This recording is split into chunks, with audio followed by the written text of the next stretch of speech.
दोस्तों, कैसे हैं आप लोग। आप सब लोगों को अस्सलाम वालेकुम। उम्मीद है कि आप लोग सब अच्छे होंगे और आपका जो क्रिसमस है वो आपने काफ़ी अच्छा सेलिब्रेट किया होगा, खुदावंद के नाम को जलाल दिया होगा। तो आज का जो मैं टॉपिक लेके आया हूँ, ना मैं कहीं ट्रैवलिंग के लिए जा रहा हूँ और ना मैं कहीं ट्रैवलिंग से आ रहा हूँ। तो आज का जो टॉपिक मैं लेके आया हूँ वो लेके आया हूँ वीज़ा के अकॉर्डिंग। तो जो लोग भी पाकिस्तान में हैं और जो लोग भी इंडिया में हैं, मैं दोनों कंट्रीज़ को या अदर कंट्रीज़ को कंपेयर नहीं करूँगा, क्योंकि हमारे कंट्रीज़ में क्या है कि जॉब अपॉर्चुनिटीज़ जो हैं वो कम होती हैं। अगर जॉब मिलती हैं तो सैलरीज़ कम होती हैं, मेहनत करनी पड़ती है। तो हम लोग अच्छी जॉब के लिए, अच्छे मुस्तकबिल के लिए अदर कंट्रीज़ में मूव होते हैं, जो कंट्रीज़ जो है वेल स्टेबल हैं, जिनकी करेंसी जो है वेल स्टेबल है, जिनकी करेंसी स्ट्रांग है, तो हम उन कंट्रीज़ में मूव होते हैं। तो हमारा जो टारगेट होता है, जो भी एशियंस लोग हैं उनका टारगेट होता है कि हम लोग मूव हों किसी यूरोप कंट्री में, अमेरिका में, ऑस्ट्रेलिया में, कनाडा में, यूके में। और इन कंट्रीज़ जो लोग हैं वो वीज़ा अप्लाई करते हैं, वीज़ा में निराशा मिलती है, वीज़ा नहीं लगता, और कुछ कुछ लोगों को वीज़ा मिल जाता है। और जिन लोगों को वीज़ा मिल जाता है वो लोग इन कंट्रीज़ में आके वीडियोस बनाते हैं, अच्छी अच्छी जगह पे जाते हैं, अच्छी अच्छी जगह पे वीडियो पिक्चर्स डालते हैं। लेकिन आप लोग इन चीज़ों को नहीं जानते, जो लोग भी बैठे हुए हैं अदर कंट्रीज़ में, वो लोग नहीं जानते उन अच्छी पिक्चर्स के लिए, उन अच्छे वीडियोस के लिए उन लोगों ने कितना स्ट्रगल किया है, वो लोग कैसे यहाँ पर पहुँचे। पर मैं आप लोगों को टॉपिक जो है वो ये है कि जो लोग भी डंकी लगाते हैं और जो लोग इस डंकी को परफेयर करते हैं, जो लोग भी पाकिस्तान में, इंडिया में या अदर कंट्री में जो भी ट्रैवल का काम करते हैं, तो मैं आप लोग से हाथ जोड़ के मैं विनती करता हूँ, प्लीज़ ऐसा रास्ता लोगों को, बच्चों को मत दिखाएं। क्योंकि जो बच्चे या जो लोग जो हैं इन रास्तों पे चलते हैं, उनका मुस्तकबिल इन कंट्रीज़ में कुछ भी नहीं है। अगर आप यूरोप की बात करें तो मेरे काफ़ी कुलीग हैं जो यूरोप में रहते हैं। इस टाइम यूरोप के जो हालात हैं वो भी अच्छे नहीं हैं। जो लोग असाइलम आते हैं डंकी मार के असाइलम लेना चाहते हैं, तो वहाँ कर भी किस तरह वो असाइलम लेते हैं, किस तरह असाइलम उनका पास होता है, असाइलम फेल होता है, वो भी एक लंबी स्ट्रगल है उन लोगों की। यूके के अंदर भी असाइलम को जो है लोगों, बहुत से अपना गवर्नमेंट ने इनको इसको बंद किया हुआ है। बहुत से लोग हैं जिनका असाइलम जो है क्लेम किया हुआ 10-10 साल हो गए, 8-8 साल हो गए हैं, लेकिन उनके असाइलम को पास नहीं किया गया। तो वो लोग यहाँ पर स्ट्रगलिंग पोजीशन के अंदर हैं, जॉब करने जाते हैं, उनको जॉब्स नहीं मिलती, जॉब की परमिशन लेनी पड़ती है। बहुत बड़ा स्ट्रगल है इन चीज़ों के पीछे। तो मैं आप लोग से हाथ जोड़ के विनती करता हूँ, आप लोग अगर पाकिस्तान से या इंडिया से या कहीं से भी आना चाहते हैं तो वर्क वीज़ा के थ्रू आए। ये लोग वीज़ा देते हैं, आप अप्लाई करें, वीज़ा मिलता है। हमारे पास अच्छे अच्छे स्किल्स नहीं होते, तो हम लोग कहते हैं कि हम लोग वर्क वीज़ा पे जाएं। देखें, अगर आपने मजदूरीज़ में आना है तो एशिया के अंदर दुबई है, ठीक है, अपना सऊदीया है, यहाँ पर आप लोगों को वर्क वीज़ा मिलता है मजदूरी का, कि आप यहाँ पर जाके मजदूरी कर सकते हैं। तो वहाँ पर आप, अगर आप मज़दूर हैं, वहाँ पर आप अप्लाई करें, वहाँ से आप अदर कंट्री में मूव हो वर्क वीज़ा के थ्रू ही। लेकिन अगर आप आते हैं विज़िट पे या डंकियाँ मार के, तो आप लोग की ज़िंदगी कुछ नहीं है। तो मेरी बात को समझें, क्योंकि जो बनाने का मकसद ये था कि मैं काश आप लोगों को समझा पाऊँ कि मैं भी उसी टाइम, जो टाइम आप लोग फेस कर रहे हैं अपने मुल्कों में बैठ के, मैं भी उसी टाइम से गुज़रा हूँ। तो आज अगर मैं इंग्लैंड में, लंदन में यहाँ बैठा हुआ हूँ, मैं यूके में, तो मैं स्ट्रगल करके आया हूँ। मैंने बहुत स्ट्रगल किया, मैंने हमेशा विज़िट किए, मैं हर कंट्रीज़ में गया, मैंने विज़िट किए, अपना पासपोर्ट मैंने स्ट्रॉन्ग किया। वीज़ा अप्लाई करने के लिए मैं अभी ये सीरीज़ स्टार्ट करूँगा, आप लोगों को हर एक वो चीज़ एक्सप्लेन करूँगा कि आप लोग किसी भी एजेंट के, किसी भी ऐसे ट्रैवल वाले के हत्थे ना चढ़ें जो आपको एक सुहाने ख्वाब, एक आपको कह लें कि ड्रीम्स दिखाता है। तो उसके बाद जब आप उस कंट्रीज़ में मूव होते हैं तो आप लोगों को वहाँ पे कुछ भी नहीं मिलता। तो मैं अभी ये वीज़ा की सीरीज़ स्टार्ट करूँगा, मैं आप लोगों को ईच एंड एवरीथिंग मैं आप लोग एक्सप्लेन करूँगा। आप बिलीव करें, आप उन चीज़ों को अगर जमा करते हैं, आप वीज़ा की तरफ जाते हैं तो आपका वीज़ा लगेगा। अगर रिजेक्शन मिलती है तो रिजेक्शन, मैंने ज़िंदगी में सीखा है, रिजेक्शन जो है मोटिवेशन है। अगर आपको कोई कंट्री रिजेक्ट करती है, आपका वीज़ा रिजेक्ट करती है, तो आपको मोटिवेट करती है कि आपके अंदर क्या ख़ामी है, आपने उस ख़ामी को कैसे पूरा करना है। आपके अंदर वो एबिलिटी होनी चाहिए कि मैं उस ख़ामी को पूरा करके दोबारा वो वीज़ा अप्लाई करूँ। लेकिन जब आपके मेहनत से पैसे लगेंगे, जो भी आप इनकम कमाते हैं पाकिस्तान में या इंडिया में, उसके आप आधे से आधे जब पैसे फ़ीस भरेंगे वीज़ा की, और उसके बाद जब आपका वीज़ा अगर रिजेक्ट होता है तो आपको इतना फ़ील नहीं होगा। आप अपने अंदर वो अपॉर्चुनिटी रखें, वो पावर रखें, आप अपने अंदर वो काबिलियत रखें कि आप दोबारा से वो वीज़ा अप्लाई करेंगे, वो वीज़ा लगेगा। जो भी एलिगेशन लगता है, उस एलिगेशन को ये जो बड़ी कंट्री होती है एक्सप्लेन करती हैं, आपको मेल करती हैं कि आपका वीज़ा क्यों रिजेक्ट किया। नेक्स्ट टाइम अपने आप को उस चीज़ों के लिए प्रिपेयर करें।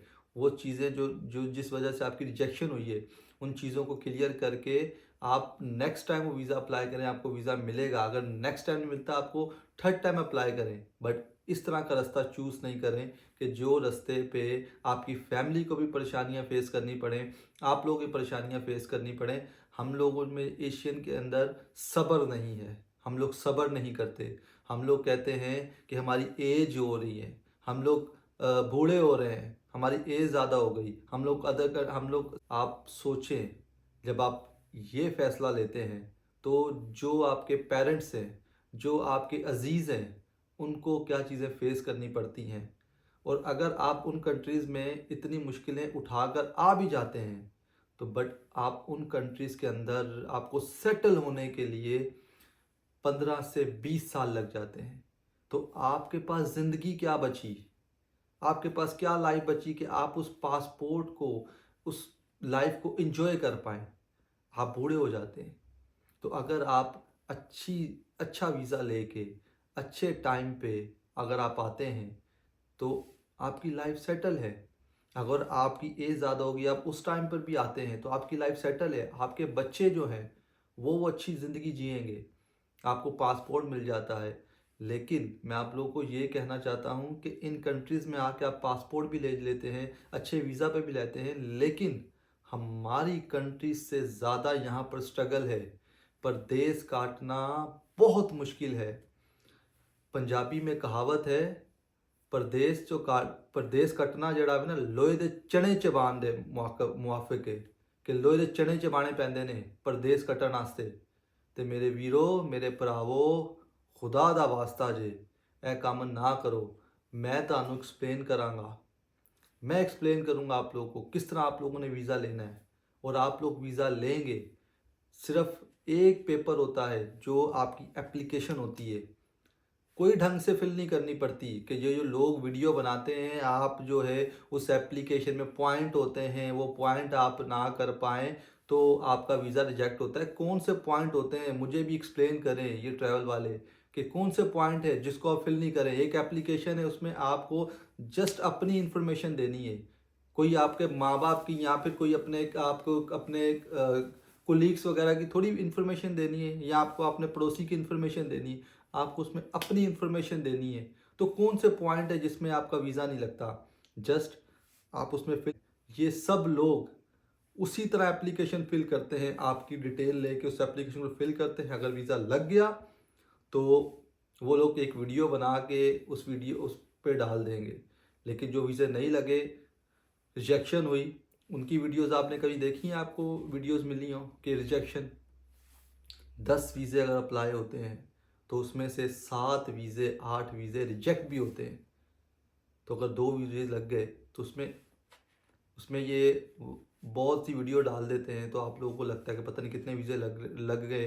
तो बराए मेहरबानी इन लोगों पे बिलीव मत करें।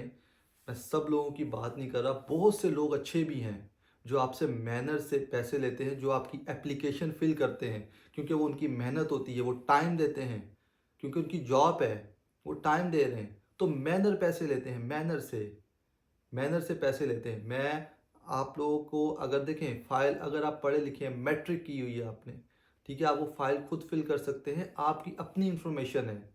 मैं आप लोग को हर चीज़ ईच एंड एवरीथिंग बताऊंगा कि किस तरह वीज़ा अप्लाई कर सकते हैं। जस्ट इसमें 3-4 डॉक्यूमेंट्स होते हैं। एक आपकी कह लें कि टिकट होगी, जहाँ भी आपने जाना है, रिटर्न आप टिकट करवाएंगे, डमी। उसके अलावा आप होटल बुकिंग करवाएंगे, डमी। उसके अलावा जो है आपकी बैंक स्टेटमेंट होती है। इसके अलावा अगर आप अपने कंट्रीज़ में रहते हैं तो आपकी टैक्स रिटर्न होती है। अगर आप भरते हैं, आप एलिजिबल हैं इस चीज़ को लेके, तो आपकी टैक्स रिटर्न होती है। और अगर आप एलिजिबल नहीं, आपकी सैलरी कम है, तो आप वो टैक्स रिटर्न नहीं लगाएंगे। आप जस्ट जो है अपना बैंक स्टेटमेंट लगाएंगे, अपना सैलरी स्लिप होती है आपकी, और आपका एक जॉब लेटर होता है। अगर आपके पास वो भी नहीं है, अगर आपके पास कुछ भी नहीं है, तो ट्रैवल वाले क्या करते हैं, अपनी जो उन्होंने कंपनीज बनाई होती हैं या किसी दोस्त की होगी, उससे एक जॉब लेटर लेंगे, उससे सैलरी स्लिपें लेंगे, तो वो क्या करेंगे, आप लोगों की फ़ाइल बना के ये चीज़ें लगा देंगे। तो बराए मेहरबानी मैं वीडियोस को अभी बनाना शुरू करूँगा, आप लोग के साथ ये सारा ट्रैवल का अपना एक्सपीरियंस शेयर करूँगा। आज तक 2014 से लेके मैंने एक ही दफ़ा डस्ट खाई थी किसी ट्रैवल वाले से। उसके बाद मैंने आज तक वीज़ा जो है खुद अप्लाई किया है, रिजेक्शनें भी ली हैं, और उन रिजेक्शनों के बाद उन्हीं कंट्रीज़ का वीज़ा भी लिया है। मैंने इस तरह नहीं किया कि अगर रिजेक्शन मिली तो मैं किसी एजेंट के पीछे भागा हूँ, मैंने कभी भी ऐसा नहीं किया।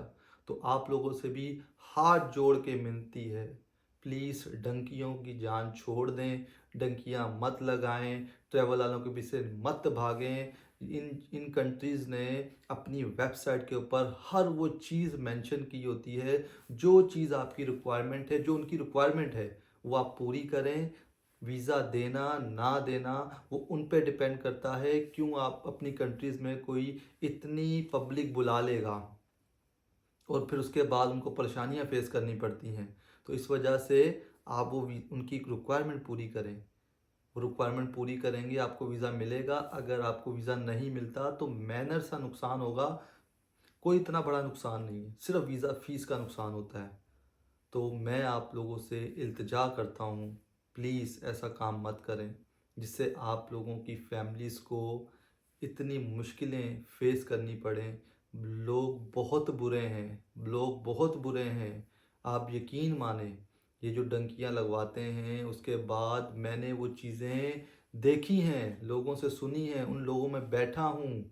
मेरे कुछ दोस्त थे, मैं तुर्की में था, वो लोग बताते थे मुझे कि इस तरह सीन होता है, इस तरह लोगों को बिठा लेते हैं, लोगों को पकड़ लेते हैं, फिर उनके घर से पैसों की रिक्वायर वो करते हैं, डिमांड करते हैं कि इतने पैसे भेजो फिर हम ये बंदा छोड़ेंगे। तो खुदाया, खुदा का वास्ता है, उस रब का वास्ता है जिसको भी आप मानते हैं, आप ये काम मत करें। मैं आप लोगों को ईच एंड एवरीथिंग अब वीडियोस बनाना मैं शुरू करूँगा। हर एक चीज़ आपको लैपटॉप के ऊपर समझाऊँगा, कंप्यूटर के ऊपर। आपके पास अगर वो भी नहीं है, सेल फ़ोन तो यूज़ करते हैं, सेल फ़ोन के ऊपर समझाऊँगा कि आप सेल फ़ोन के ऊपर भी ये फॉर्म फिल कर सकते हैं।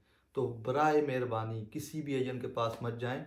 तो आज की मेरी वीडियो बनाने का मकसद ये था। मेरी वीडियोज़ लंबी होगी, उम्मीद है कि आप लोग पूरी देखेंगे, और शायद नहीं भी देखें, लेकिन नेक्स्ट वीडियोस जो है मैं वीज़ा के अकॉर्डिंग बनाऊंगा। तो मेरी वीडियोस को इतना प्यार देते हैं, इतना लाइक करते हैं, उसके लिए बहुत बहुत शुक्रिया। मुझे वीडियोस बनानी नहीं आती, मैंने अभी इसको रिसेंट स्टार्ट किया है, थोड़ा टाइम हुआ है, तो बहुत सी मिस्टेक्स भी होंगी, लोगों को मेरी वीडियो पसंद भी नहीं आती होंगी। मुझे पता है कि मेरी फैमिली वाले ही ये वीडियोस देखते हैं, अदर्स जो हैं वो बहुत कम देखते हैं।